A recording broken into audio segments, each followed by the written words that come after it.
After spending the last weekend watching loads of boundary break videos, the link for his channel will be in the description, I decided to take a look at what Easter eggs could be found by exploring outside the map, glitching through walls, or just generally going where you're not supposed to go.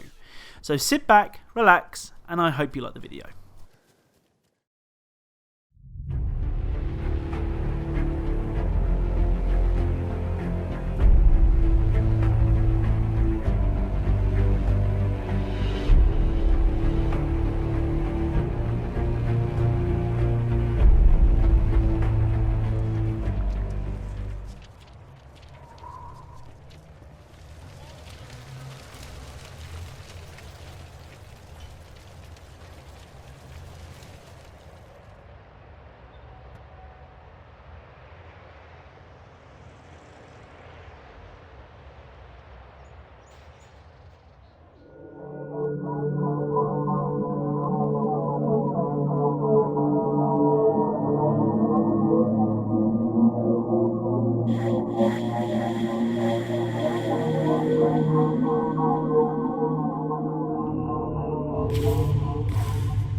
Return to the combat area.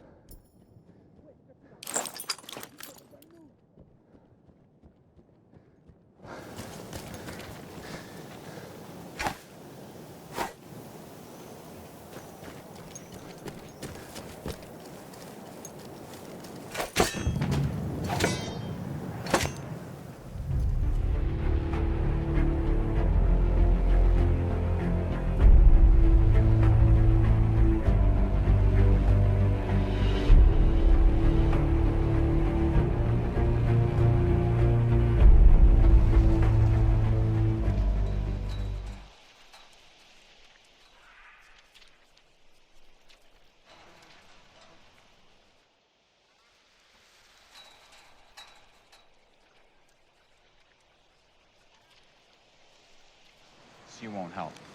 I didn't say that. I'll build a distress beacon, but I suggest you find another power source. There must be something in the compound. We're not going in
matter how hard Stanley looked, he couldn't find a trace of his co-workers.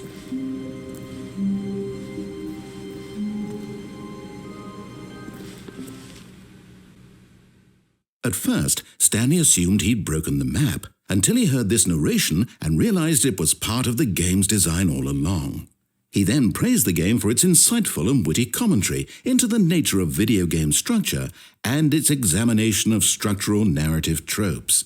So, now that you're here, what do you think? Isn't this a fun and unique place to be? Why don't we take a minute just to drink it all in?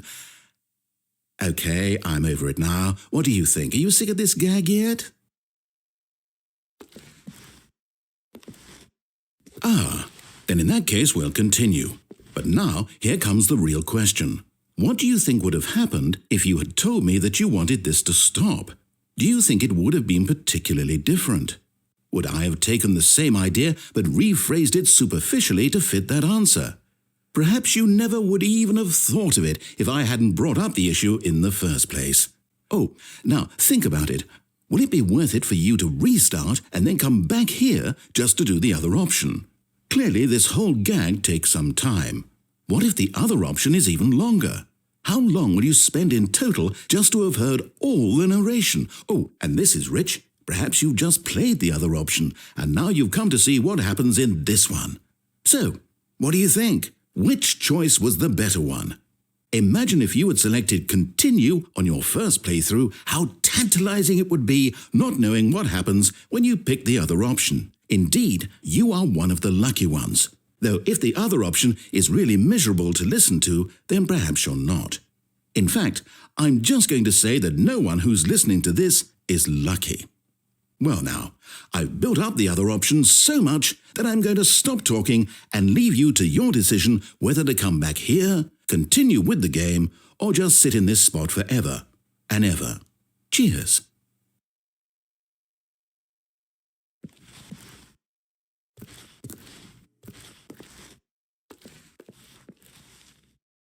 Over it now. What do you think? Are you sick of this gag yet? Well, I don't know how to say this politely, but you could literally just hit escape and restart the game any old time you want, like right now.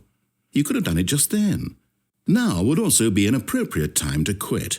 Any of these points and so many, many more, all of them are appropriate.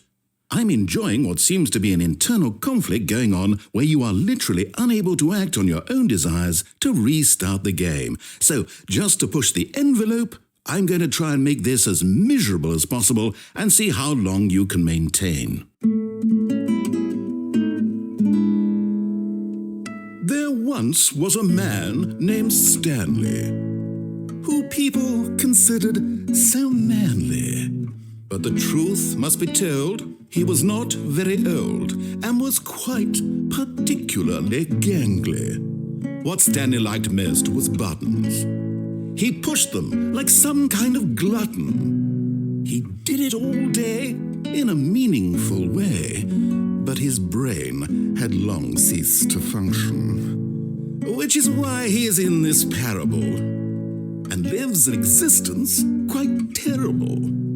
And if you are not strong and keep playing along, you too will become quite unbearable. You too will become quite unbearable.